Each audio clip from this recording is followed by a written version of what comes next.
Halo, assalamualaikum. Salam, ye. Sehat Bang Ketip. Alhamdulillah sehat. Hari nama panjenengan sinten? Alhamdulillah. Nama panjenengan sinten? Dede Gunawan. Oh, Dede Gunawan ya. Iya, mohon maaf mengganggu karena kemarin ada laporan pengaduan dari saudara kita Mas siapa? Marga ya. Enji.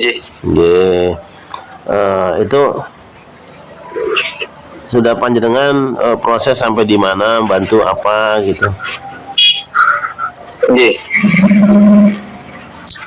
Enji, Romo kula selaku mewakili pemerintah desa nggih. Nggih kula kebetulan tugasnya kula kan ning tutoksine teng masalah niku sosial terus kula pas kebenaran niki Mas Marga niki wargane kula sedulure kula bature kula minta bantuan ya kula dibantu Romo. Jadi sampai dengan detik ini sudah alhamdulillah. Kemarin ketika awal tuh sudah saya bantu psikisnya, ditumbuhkan lagi semangat hidupnya karena kan yang paling berat itu psikisnya Romo.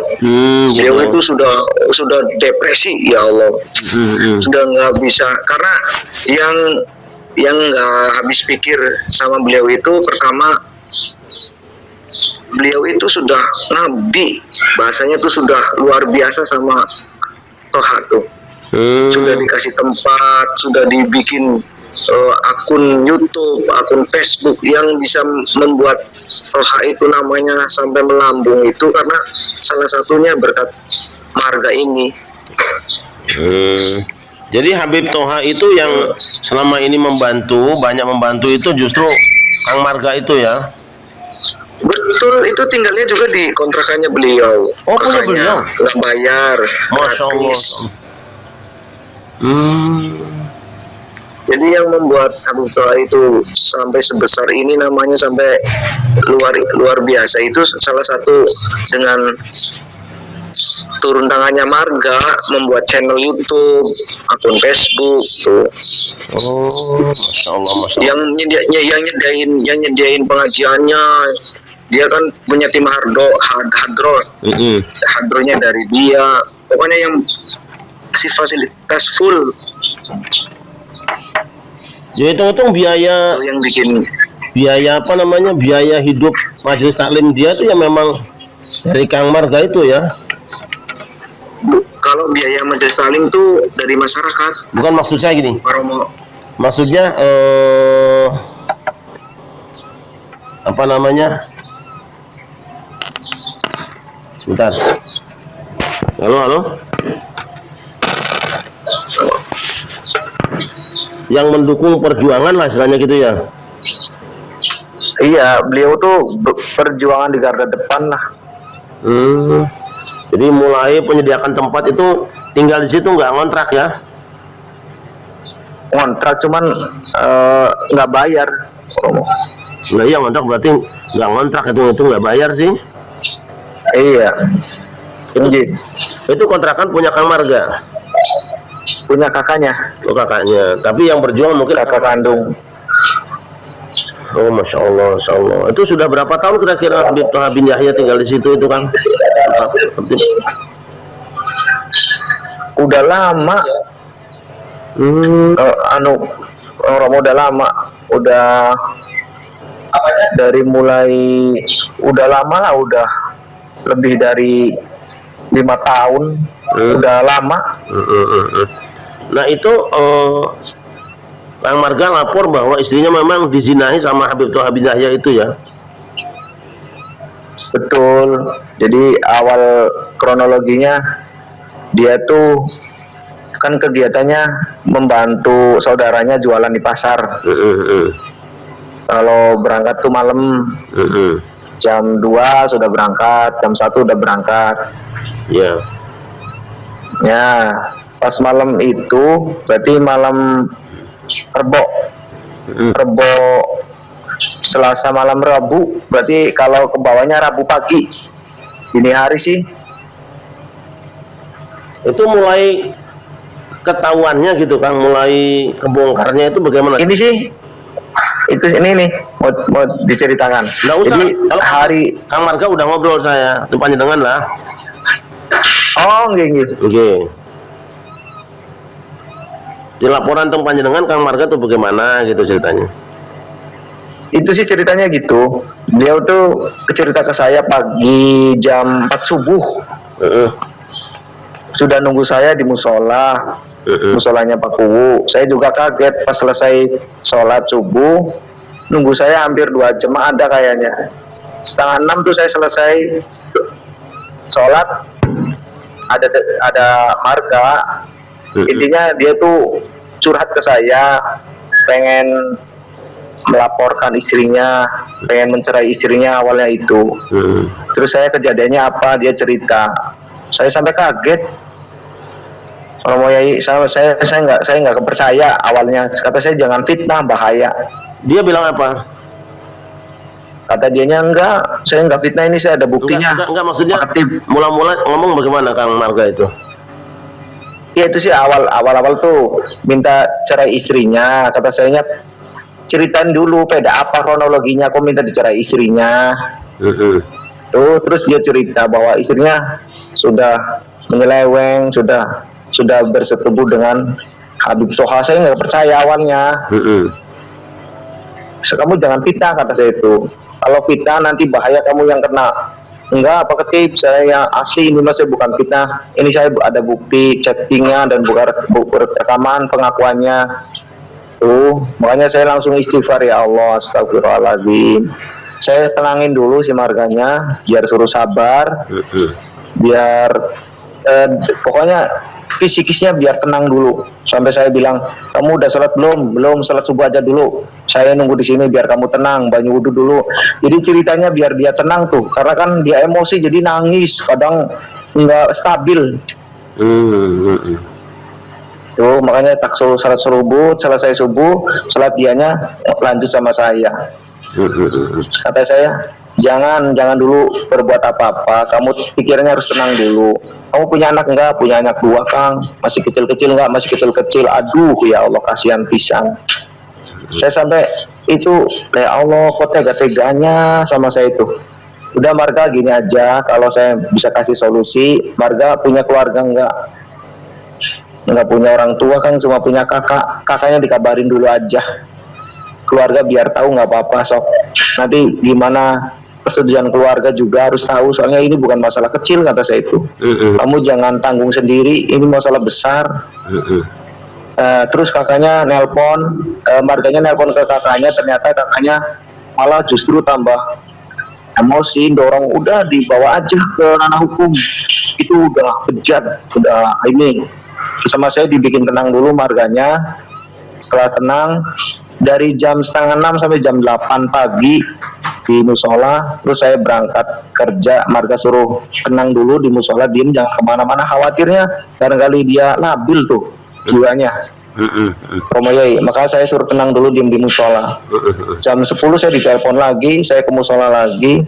Terus gimana, mau diselesaikan secara cepatnya? Ya sok atuh, Habib Tohanya ada enggak? Sok ke rumahnya diituin.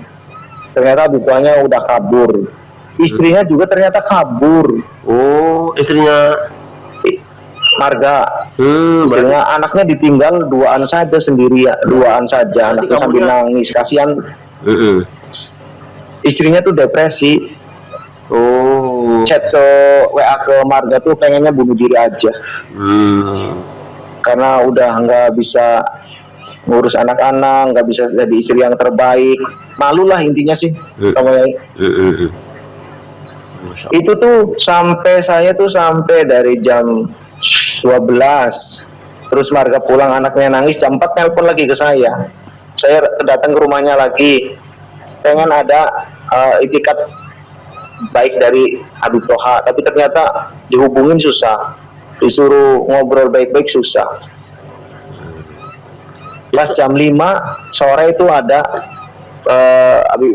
si Marga itu pas dihubungin ternyata nyambung Mm-mm. sama Tuhannya. Habis nyambung suruh datang ke rumahnya kontrakannya Marga, kita ngobrol baik-baik, selesaikan secara baik-baik, berani berbuat, berani bertanggung jawab, jangan pengecut. Setelah maghrib datang Habib Toha sama Habib Ayib, kakaknya Habib siapa namanya? Ayib. Ayib Menji, Namanya kakaknya siapa tuh? Ayib Yahya. Oh, Tuh datang di situ berempat kita, Marga, Ayib Yahya sama Habib Toha. Di situ Ayib sambil nangis, sambil sujud ke Marga, minta dimaafin, minta adiknya yang kelakuannya sudah bejat itu minta dimaafin. Marga maafin, cuman dia ngomong saya tetap harus ke jalur hukum. Ini sudah keterlaluan, Bib, kata Marganya. Ini harus dilanjut, jangan sampai ada korban-korban berikutnya. Karena kelakuannya si Habib Toha itu saya udah tahu semua. Sudah banyak korban, kata si Marga. Oh, jadi Terus saya bilang gini.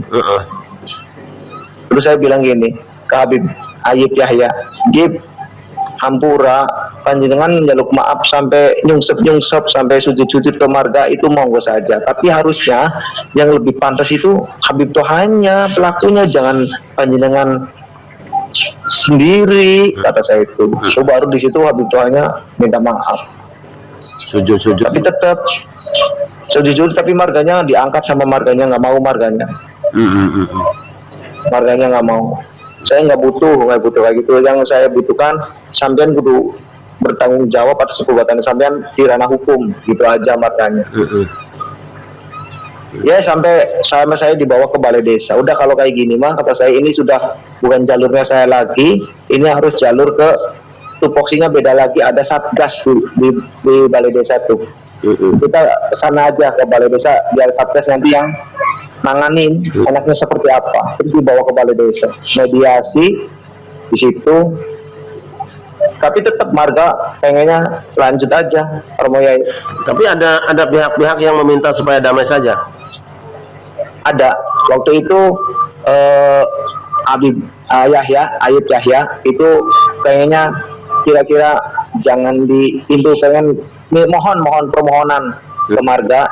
Waktu itu Marga sempat malam itu, malam Kamis berarti, malam itu Marga sempat dia berpikir sempat, ya udah nggak apa-apa, kata Marga tuh damai, tapi saya minta uang 10 juta malam itu. Terus Habib Toha minta jangan 10 juta, boleh nggak dikurangin, kata Marganya. Saya segitu tuh bukan saya lagi meras, itu buat saya mulangin ongkos istri ke Manado, ke Medan, karena jauh. Saya udah nggak pengen sama istri saya lagi. Terus kamu, Bib, jangan di sini, pokoknya jangan ada di Pabuaran, syaratnya itu. Terus? Tapi malam itu nggak dipenuhi, sama uangnya tuh nggak ada, soalnya minta waktu 2 hari. Tapi ternyata setelah paginya Marga didesak oleh keluarganya, oleh kakaknya, jangan sampai ada kata damai, harus dilanjut pokoknya. Jadi paginya tuh langsung laporan ke Polsek, terus langsung ke Polres. Gitu. Sama istrinya juga, istri Marganya dibawa ke Polres. Itu Romoyai singkatnya. Nah terus kemarin saya lihat ada video masyarakat yang menyerbu ke rumahnya Habib Toha bin Yahya itu. Apa kata masyarakat waktu itu? Gini, jadi Marga kan melaporkan hari Kamis. Ya, Kamis sampai dengan kemarin tuh nggak ada kepastian ininya. Jadi masyarakat tuh menginginkan bahwa hukum ini harus pasti, jangan soalnya Habib Tohanya kan masih berkeliaran. Oh, masih ada. Masih ada. Pengen masyarakat itu segera dieksekusi. Jadi masyarakat tuh kemarin demo, Bib, waduh, udah kalau nggak ini bisa rawan tuh kalau ada Habib Tohanya, ya udah kayaknya udah seret-seret. kan majelisnya dirobekin semua. Saya nanti kirim videonya juga ada. Iya, iya, iya, iya. Di ke kantor balai desa, wah udah nggak emosinya udah nggak terkontrol. Makanya permintaan masyarakat itu sekarang ditunggu sampai dengan 1-2 hari. Kalaupun nanti 1-2 hari ternyata tidak ada kelanjutan lagi, masa akan lebih besar lagi ngeruduk polsek. Waduh, waduh, waduh. Nah, sementara hari ini si Habib Tohanya di mana? Kurang tahu. Namanya Kenapa kemarin tidak langsung diamankan dulu itu? makanya itu yang jadi permintaan warga itu seperti itu. Kalau maling ayam ketangkep malingnya, ayamnya ada, barang buktinya langsung dibawa. Kok ini nggak dibawa kan gitu? Kemarin pas ini juga. Jangan ada pandang bulu kata masyarakat tuh. Ya. Segera diusut pokoknya gitu. Iya.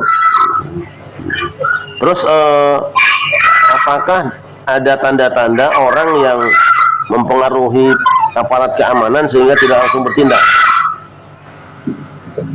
Kurang tahu, Romai. Kurang tahu juga tuh. Tapi yang jelas, alhamdulillah setelah kejadian tadi siang itu Kapolsek langsung nelpon ke pimpinannya di Polres itu, katanya harus hari ini juga, besok tuh harus ada tindak lanjut. Berarti hari Senin ini? Iya, hari ini juga katanya, kata kemarin pas hasil demo tuh. Nah, itu saya tanya tentang ulama ya, para kiai setempat itu gimana reaksinya menyikapi ini? Udah pada ini kecewa semua, ramai, Marah semua ya? udah marah semua, nggak ada yang nggak marah. Ini sudah bejat biadab. Assalamualaikum warahmatullahi. Masya Allah, Masya Allah. Oh gitu ya. Terus tindakan ulama ikut juga bergerak dengan masyarakat.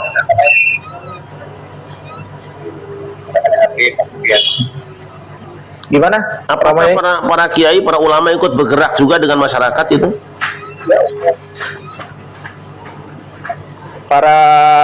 Kemarin mah anak-anak muda kebanyakan Pak Yai. Ya, maksudnya para kiai tidak ikut mendorong gitu. Ikut mendorong saja, tapi yang bergerak itu masyarakat. Gitu. Nah, sekarang apakah masyarakat memang meminta supaya Habib Toha bin Yahya itu diusir dari kampung itu? Betul, itu sudah jelas. Nanti videonya juga ada. Gitu. Itu mencoreng nama baik desa kami sih, Pabuaran Wetan. Sedangkan beliau kan bukan warga Pabuaran Wetan. Oh, dia warga mana? Kalau lahiran Pabuaran Lor, kalau KTP Arjawinangun, Pak Romoyai. Oh, gitu. Ya. Jadi gini mungkin Pak Katib ya. Jadi pertama karena Kang Marga ini kan rakyat biasa gitu. Jadi kita mungkin perlu pengamanan lah. Jadi mohon dibantu. Apalagi beliau kan tidak banyak keluarganya di situ. Dijaga betul, takut ada apa-apa. Kita tidak buruk sangka, tapi ini kan berita besar ya kan gitu. Ya mudah-mudahan bisa jadi pelajaran buat semua supaya hati-hati. Terus waktu saya ceramah di Pembuaran, jenengan rapuh nggak waktu itu? Saya ada, saya panitianya, saya kan MPC sekretarisnya. Oh, ala MPC NU gitu. Sekretarisnya saya, ketuanya kakak saya itu Haji Nino. Ya betul, baru ingat itu. Ya artinya kan kita memang ngobrol kenal gitu kan, sudah tahu gimana. Jadi sekali lagi mohon dibantu Kang Marga, terutama juga secara psikis, anak-anaknya kan masih kecil, ada yang bisa ngomong lah gitu kan, ngomong supaya sabar semua. Mudah-mudahan semuanya selesai dengan baik, clear, dan masyarakat tenang, gitu, tenang. Nah, suruh ambil pelajaran, hati-hati dalam mempercayai orang, gitu kan. Itu ada tamu tadi, siapa tadi? Tadi ada yang salam masuk, siapa? Oh, ini biasa warga. Saya lagi di balai desa.